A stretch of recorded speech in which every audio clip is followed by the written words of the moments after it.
friends आज मैं बनाया मोमोज देखंतु केते टेस्टी और टेम्पटिंग देखाउछ देखंतु भांगी देखिए केते सुंदर देखाउछ चलो देखो हम बनेबा आ आमे नै छु या पे सोयाबीन पियाज लहसुन अदा पकेदा ओ पूरा दरदरा करदा तापर हम कढ़े रे तेल पका ओ सटे करदा आ तापर से पका नून स्वाद अनुसार नून तापर हम पका टेस्ट पाई सोया सॉस और मैगी मसाला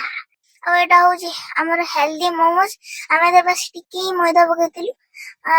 आपण चाहे तो पूरा मैदा रे बने बारे किंतु एटा हेल्दी रहना से हमें पूरा आटा रे बनाना माने मिक्स करी बने बारे और हमर रेडी है सोया सॉस पके देजु लूण पके देजु आ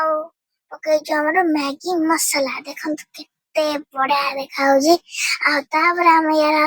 आउटर कवरिंग बना जो थे हमें पके चलो हम बने दे जो यार भीतर रो स्टफिंग या देखंतु केते सुंदर देखा होजी तापर हम बना यार आउटर कवरिंग हां एते धनिया पकेदा तापर हम बना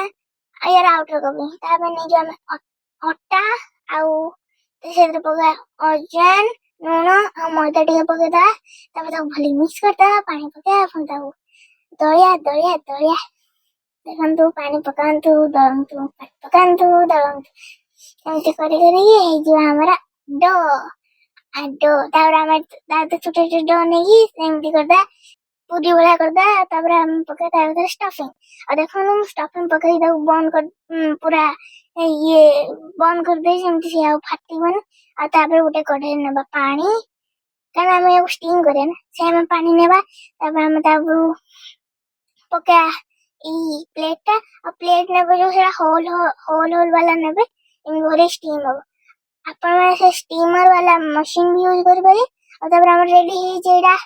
मोमोज देखन तो केते बड़ा बड़ा टेस्टी देखा तार हम एगो चटनी से सर्व करिया देखन तो बहुत टेस्टी देखा ऊपर के धनिया पकेदा और देखन तो हमर रेडी है जी उटे मोमोज रे प्लेट